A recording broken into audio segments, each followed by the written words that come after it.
Sivil toplum kuruluşlarımızın kıymetli temsilcileri, değerli kardeşlerim, kıymetli misafirler, hepinizi en kalbi duygularımla, muhabbetle selamlıyorum. Ramazan bayramınızı tebrik ediyorum. İdlib'deki ve ülkemizin güvenli hale getirdiği diğer bölgelerdeki kardeşlerimi hasreten selamlıyor, her birini kucaklıyorum. Coğrafyamızda barış, huzur, güven özlemi içinde olan mazlum ve mağdur tüm kardeşlerimizin bayram gibi bayramlar geçirebilecekleri günlere bir an önce kavuşmalarını diliyorum. Bugün İdlib'de çok anlamlı bir tören vesilesiyle bir aradayız. Suriye'nin kuzeyindeki güvenli bölgelerde yıllardır çadırlarda yaşayan kardeşlerimizin hayat şartlarını bir parça da olsa düzeltmek için 250 ayrı noktada inşa ettiğimiz biriket evlerin resmi açılışını yapıyoruz. İçişleri Bakanlığı, AFAD koordinasyonunda yürütülen yardım kampanyası ve sivil toplum kuruluşlarımızın desteğiyle başlattığımız 77 bin biriket evin 57.306'sını tamamladık. Kalanların inşası ve hazırlıkları sürüyor. Bu evler camisiyle, okuluyla, sağlık merkeziyle, fırınıyla, sosyal tesisiyle, çocuk parkıyla eksiksiz birer yaşam alanı olarak tasarlanmış ve inşa edilmiştir. İnşası biten evlere şu ana kadar 50 bin aile yerleştirildi. İnşallah biriket ev sayısını toplamda 100 bine çıkaracak, dolayısıyla 100 bin ailenin şartları bir parça da olsa düzeltmiş olacağız. Biriket evlerin burada oturacak Suriyeli kardeşlerimize hayırlı olmasını diliyorum.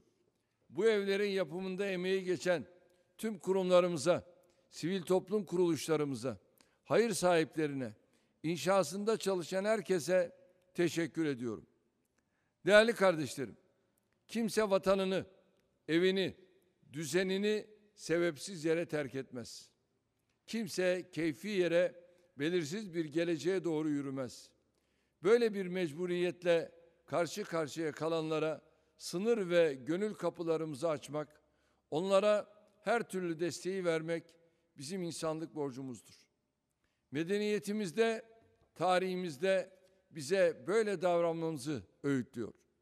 Biz bu vazifemizi yerine getirmenin huzuruyla dünyanın karşısına çıkıyoruz. Bu huzuru kalple Batılıların sergiledikleri ırkçı, ayrımcı, bencil, riyakar tutumu yüzlerine vuruyoruz. Mazlumlara bakarken biz sadece insan gördük, görüyoruz. Hiç kimsenin teninin, saçının, gözünün rengine, inancına, konuştuğu dile bakmadık, bakmıyoruz. Yardım için ayak bastığımız coğrafyaları doğal zenginliklerine göre de tasnif etmedik, etmiyoruz. Sadece insan, sadece mazlum, sadece mağdur görmek, bunun için harekete geçmemizi gerektiriyor. Bu anlayışla sadece Suriye'de değil, dünyanın pek çok yerinde yardım ve destek programları yürütüyoruz. Yıllardır Afrika'nın ve Balkanların pek çok yerinde zengin bir yelpazedeki faaliyetlerimizle dostlarımızın yanındayız. Afganistan'dan Pakistan'a, Bangladeş'ten Filistin'e, Yemen'den Ukrayna'ya kadar geniş bir coğrafyadaki insani yardım operasyonlarımızı kesintisiz sürdürüyoruz. Geçtiğimiz haftalarda Afganistan'a içinde 5.000 ton insani yardım malzemeleri olan 10 ayrı iyilik treni gönderdik. Ukrayna topraklarındaki savaş başladığından beri bu ülkeye 100 tır insani yardım malzemesi sevk ettik. Ciddi sıkıntılar yaşayan Lübnan'a sivil toplum kuruluşlarımızın desteğiyle 3 iyilik gemisi ulaştırdık. Suriye'nin çeşitli bölgelerinde toplamda yaklaşık 6 milyon insana ulaşan yardım çalışmaları gerçekleştiriyoruz.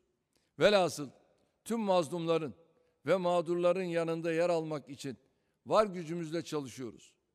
Daha önce dünyanın milli gelirine göre en çok yardım yapan ülkesiyken şimdi artık tüm alanlarda dünyanın en çok yardım yapan ülkesi durumundayız. Paylaşmanın, infakın, özellikle bereketine inanan bir millet olarak yaptığımız bu yardımların karşılığını Rabbimizin çok daha fazlasıyla bize ihsan ettiğine inanıyoruz. Değerli kardeşlerim, tabii sadece mazlumların canlarını ve onurlarını kurtarmalarını sağlamak için kapılarımızı açmakla kalmadık. Onların yeniden evlerine dönebilmeleri için de her türlü gayreti gösterdik, gösteriyoruz. Türkiye'nin Suriye'de derinleşen insani trajedi karşısında sınır ötesi harekatlarını başlattığı 2016 yılından bugüne kadar oluşturduğu güvenli bölgelere yaklaşık 500 bin Suriyeli geri dönüş yapmıştır. Göçü sınır ötesinde tutmaya yönelik stratejimizi gönüllü geri dönüşleri teşvik edecek projelerle destekliyoruz. Özellikle biriket evler bu adımlardan biriydi. Şimdi de ülkemizde misafir ettiğimiz 1 milyon Suriyeli kardeşimizin gönüllü geri dönüşünü sağlayacak yeni bir projenin hazırlıkları içindeyiz. Bu projeyi ülkemizdeki ve uluslararası sivil toplum kuruluşlarının desteğiyle hayata geçireceğiz. Azzez, Cerablus, Elbap, Tel Abyad ve Rasulayn başta olmak üzere 13 ayrı bölgedeki yerel meclislerle birlikte yürüteceğimiz bu proje bir hayli geniş kapsamlıdır. Konuttan okul ve hastaneye kadar günlük hayatın tüm ihtiyaçları ile tarımdan sanayiye kadar kendi kendine yeterli tüm ekonomik altyapı bu projenin içinde yer alacaktır. İnşallah Suriye'nin diğer kısımları da zaman içinde güvenli hale geldiğinde oralarda da benzer çalışmaları yürüterek gönüllü geri dönüşler için gereken zemini hazırlamanın gayreti içinde olacağız. Bu duygularla bir kez daha yapımı tamamlanan ve teslim edilen biriket evlerin Suriyeli kardeşlerimize hayırlı olmasını diliyorum. Bu evlerin inşasında katkısı olan tüm sivil toplum örgütlerine, herkese bir kez daha teşekkür ediyorum. Suriye'nin en kısa sürede güven, huzur, istikrar iklimine kavuşmasını ve herkesin evine, toprağına, işine kavuşmasını temenni ediyorum. Bayramınızı tekrar tebrik ediyorum. Sizleri sevgiyle, saygıyla selamlıyorum. Kalın sağlıcakla.